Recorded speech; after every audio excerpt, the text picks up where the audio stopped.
Hello, sunshine. Welcome to Be Visible with Veronica, the podcast where bold conversations and soul-aligned strategy help you awaken your most powerful self. I'm your host, Veronica Bond. Get ready to stop dimming your light, own your magic, and finally be so visible you can't be ignored. Let's get visible. Welcome back to the Be Visible with Veronica podcast. I'm Veronica Bond, your host. Last week, we spoke with Paula Onesco, who came from Calgary, talking about the magic in your money. Make sure you go back and take a listen.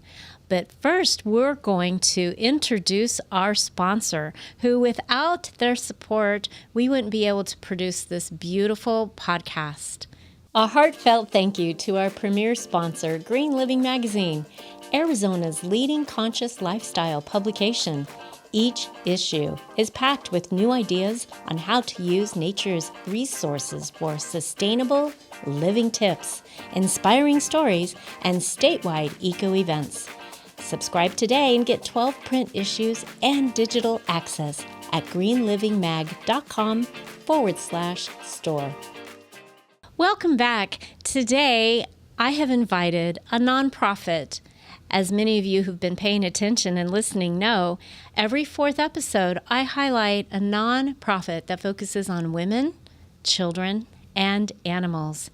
And today, I couldn't think of a more beautiful conversation to have than the one with Stephanie Brown, the founder of the nonprofit House of Cheer, and that's H-A-U-S. She focuses on bringing teens and young girls together to create a community around building confidence and lifting each other up. Stephanie, welcome. Thank you. To the Be Visible with Veronica podcast. Thank you so much. I'm so happy to be here, and I'm so happy for who allowed me to be here, who sponsored my podcast. You're very welcome. I wanted you to know how important I think it is to start at a young age. I mean, we were all young girls going through hard things. Our bodies are changing. Our circles of friends are changing. Our confidence is going up and down. What we thought, and I'm going to just speak from my own perspective, what I thought I was really good at ended up not being really good at. I mean, I loved math and numbers, but every time I took a test, I was terrible at it. And I would fail the test, and I thought, how can I fail a test when I'm getting all the answers? Right. Well, you know, A through Z, pick an answer, pick one, right. and you think you're getting it right. But going through the whole mean girl thing and then taking that into high school and looking back on how much work I've had to personally do on rewiring of many of those memories and episodes. And when I heard about your nonprofit, Stephanie, and the girls that you're affecting and the lives that you're reaching, and then what your global, this big vision is for you. Yeah. And right now it's just to spread it in Arizona. How did you decide, one, on the name, and two, what was the impact for you, the catalyst that said, I am starting this nonprofit? So for the name, House of Cheer, so I looked it up, and House, H-A-U-S, means like the best of the best. You can't get any better than that. Wow. So it means can't get any better of cheer mentorship. You can't get any better than us. So that's where the name came from. And why I decided to do it was I've been a cheer coach for over 20 years. And so I've been around young girls for many, many years. COVID hit. I stopped coaching. Everything stopped, all athletics. And then after COVID, I was asked to come back to this junior high school and coach. And I was like, okay, I'll do it. My daughter was going there. She wasn't able to try out yet. She was only in like third grade at the time. But I thought, okay, let me go back. Well, when I went back, I couldn't believe the difference in the girls. So the things they were dealing with, I never seen before in girls. I never seen girls with so much anxiety, with depression, with the image of themselves so bad, and just a lot of confusion about what just happened and why the whole thing with COVID. And no one in the schools were taking time to really deal with that with the young people. And it was really affecting them, on top of that phone that they never put down, that they're watching constantly. And then we kind of talked through bullying and how, like when I was young, you know, you might get bullied at school, but then you get to go home and you're away from it and you don't have to hear it anymore. But with the phones and with the social media, it never goes away. The bullying comes with you home, and it continues all night and all day and every day. And so I just thought, coaching is not going to be enough. They need some type of mentorship. They need some type of safe place to get mentally healthy. Most of the people that I was working with were physically healthy. They were in all types of sports. They were athletic, but they weren't mentally healthy. And so I just thought we have to do something else. So I started taking classes. I took mental health first aid for youth, and I learned how to process things and teach lessons within mental health. And then I also joined the John Maxwell program that does a youth leadership. I went through his whole thing, became a leadership representative for the youth, and I incorporate that as well. And then I met with a couple mental health therapists and a couple doctors, and we just started working on curriculum, and we decided we would do a 90-day program. They would meet 12 weeks. We'd have 12 different lessons every time, and we would just get them healthy.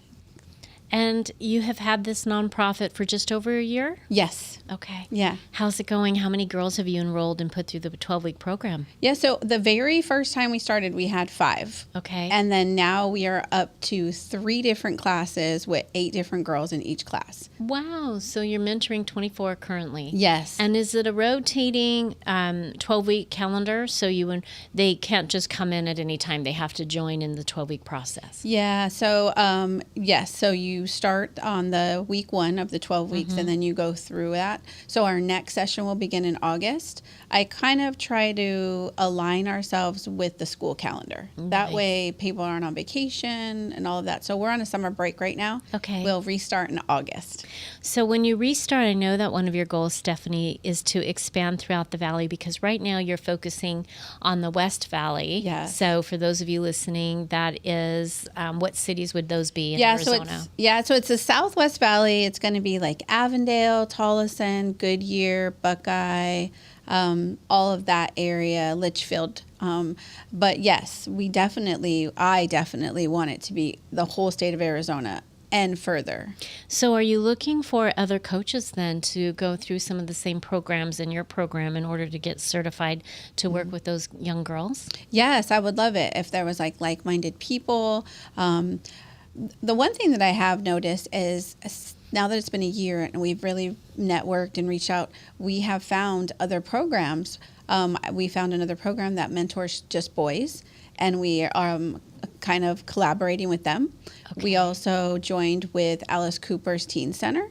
So he has 3 different teen centers in the valley, and we joined in with his Goodyear one. So we're collaborating with them as well. Nice. So yes, I would definitely love to speak with other people that maybe are doing this or have been thinking about doing it, and then let's get it in that city of yours. I love that. Would the girls come to your program? Do you meet at one location? Do you meet at a school? How does that work? Yeah, so actually we meet at the same location, same day, same time, every week for the 12 weeks. Okay. But the location that we meet at has actually been donated to us. So it is a training center, and then that company gives us that 1 day a week and to meet there and have the mentorship. That's amazing. So you are a beautiful spokesperson for your House of Cheer, and being a cheer coach, I love that about you. My niece, her cheer squad just won the international summit in Orlando. Ooh. For her age group, and I've watched. She just signed in for year 2, or was offered a position to be year 2, and California All-Stars. And one thing I get to talk to my sister about with her daughter is this community. They focus so much on bringing the girls together, training them like athletes, working their bodies, working their minds, putting the phones away, being in community, supporting each other. And I see you doing that with House of Cheer and creating community. What age group are you working with? I don't think we've talked about that. Yeah, so I decided to do the age group 11 to 18. Okay. And the reason I decided that is when I was researching and deciding to do this mentorship, I read this, it was in a school, like a daily thing, and they said that kids that are in school kindergarten through 5th grade, they're all in. They love it. They're having a great time. It's all good. They love their teachers.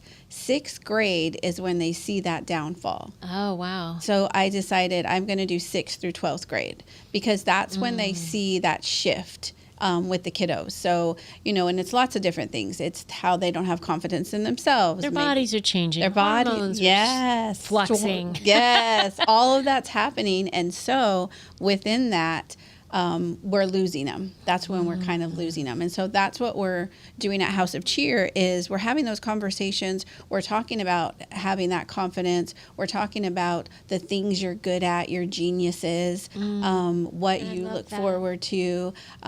We have strong women like yourself come in and they speak to them and they tell them their story. And then the girls, I see the little light bulbs go off like, oh, I feel like her. I feel she went through what I went through. And they get that sense of like, okay, I'm not the only one. Like, and look, she's strong and she's, powerful and she's done all these things. And they start to see themselves in these women.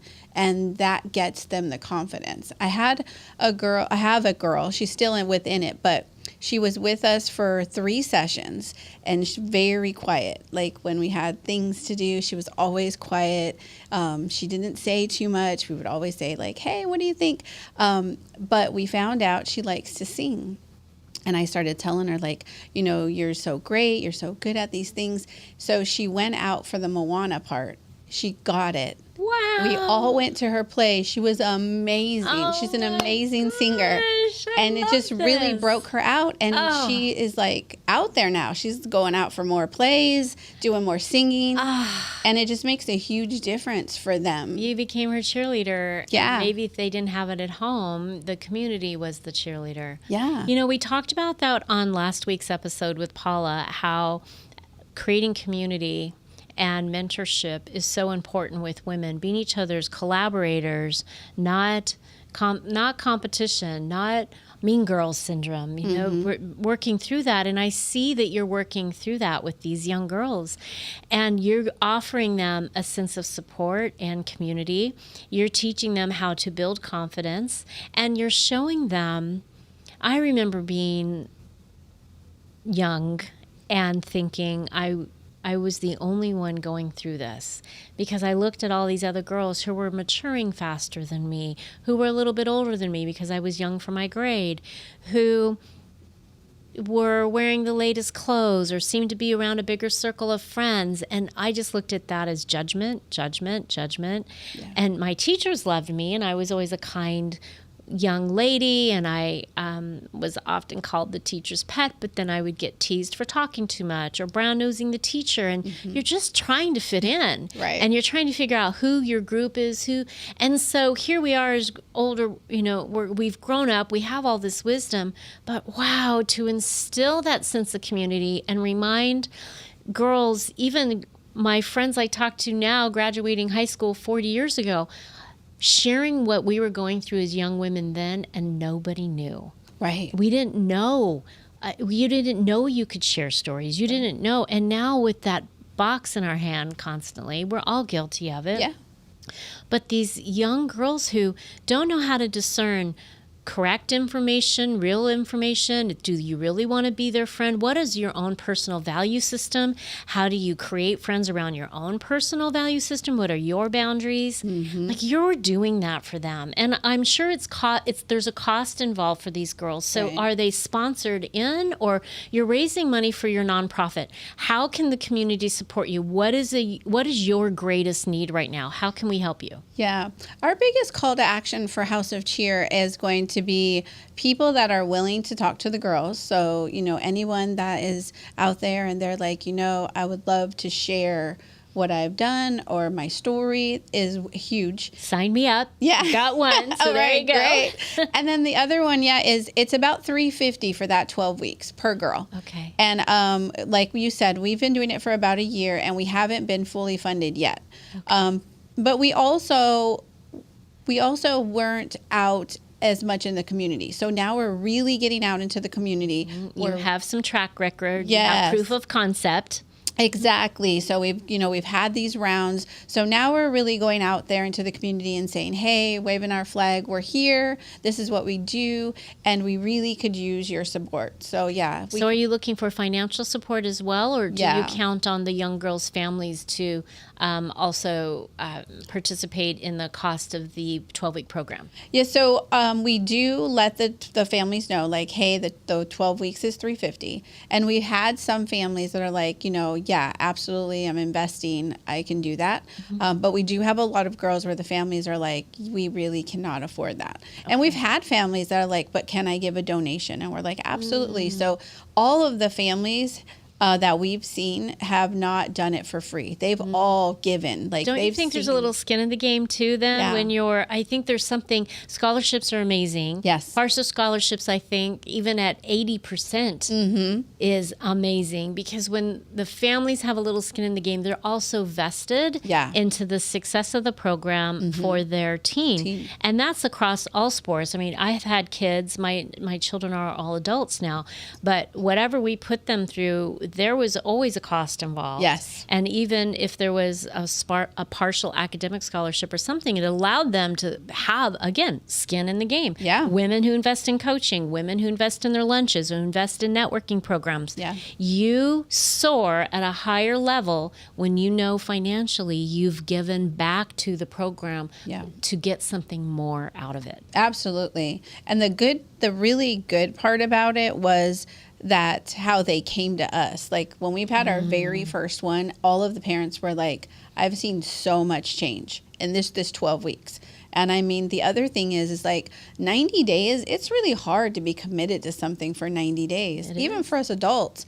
And these girls don't miss a week. They're in it all 12 weeks. Do you find that they're staying committed to each other even after they've left the program? Yeah, every time it's the end of our 90 days, they cry. And I'm like, girls, I'm going to see you in a couple months. We're going to be back on. But they build that connection so strong. There's no phones allowed. So we meet for that hour and a half, no phones. It's all of us just communicating. And yeah, they built a really strong bond. The girls all connect. They have a group text where they all text each other. If any girl does anything, like the one that did the Moana play, we all go to support. If another girl is playing volleyball or something, we all go to support at a game. So I'm really teaching them, like, we support each other here, but we have to support each other outside, because we need to let other girls see it. We need to be the example. Walk the walk. And walk the walk. Is that hard for them? Have you found that, do you provide resources to, like, Voxer or Marco Polo, or somewhere that they can tap back in after they've been through the 12-week program, if they're feeling like they're sliding back or they need some support or help in guidance? Do you offer that at all? Yeah, so what we've done so far is, when we don't have our time together, I send out texts to them and their parents, and like just little notes and things like that. Also, in our swag bags at the end, they get like little, we gave a jar this time, and inside the jar was just a bunch of attaboys, just a bunch of affirmations for them to take out daily to remember all the things we do, because we do affirmations on every time we meet. So they talk to themselves in the mirror and they give themselves affirmations. And then all of them have my information. They all have our website. And so they're able to communicate. I find that when we have breaks, the girls communicate more to each other. And that's why I think it's so important for them to be healthy and know the truth, because a lot of times, like you said, we don't get to hear what they're talking about. They talk about it to each other and get wrong information, right? They don't want to tell us. They don't want to tell the adults. They want to talk together. So I really love the fact that they have been through the program, established this good friendship and a healthy friendship, because they now tell each other, like, oh yeah, you should talk to Coach Brown about that, or you shouldn't do that, or something. They're really feeding off of each other and learning and growing. Oh, Stephanie, that's a beautiful story. And I can't wait to see the evolution of where you're at in 20 years with some of these young ladies, for them to remember this program and go out into the workforce or go into college or go into a trade, become a mom, a wife, a partner, and the impact there. I mean, this is legacy building conversation we're having right here. Right. So you have a magic wand. I'm giving you permission. Okay. And you are waving it right now. And you are designing 5 years from now, what does this program look like? What's the legacy behind House of Cheer that Stephanie's created? What does that vision look like? Share that with the audience. So 5 years from now, what we would like is our own building. So we would like our own building so that we can have more classes. As we're growing, we like, first of all, we get this building for free 1 day a week. So we're trying to do as many as we can in that 1 day. So we would love to have our own space. And then we would love for everyone to be fully funded. So we would like a couple of the corporations to kick in, the community to kick in, and absolutely we would love to hit at least 4 more cities in the 5 years that are running the program, that have the girls as well. And the other thing that we have been talking about within 5 years is we'll be doing camps where we will be having the young men and the young women doing things together, because I think it's super important that our young ladies meet healthy young men, because they need to know what that looks like. They need to know what that sounds like. Wow. Because that's where they're going to progress to, right? Mm-hmm. Well, that's an impactful story. And if you have loved what you've heard about Stephanie and House of Cheer and you want to connect with her, we will put contact information in the show notes. If you are a woman entrepreneur or a woman in the community who really has an impact and a story to share, you can connect with Stephanie. If you know of buildings that you'd like to donate, or you know of a civic leader who would like to partner with Stephanie and House of Cheer to help her 5-year magical dream come true, please make sure that you're dropping a note in the comments, you're liking and subscribing this channel, because you all know the more we can impact an individual and a story, the more people will hear this. And that is what this platform is all about, creating a voice, a platform so that women have a voice to share around the globe. And Stephanie, thank you for joining us today. Do you want to just share really quick where they can find you again? Can they find you on social media, or what's your .com? Yeah, so you can go to hocm.us. That's the website.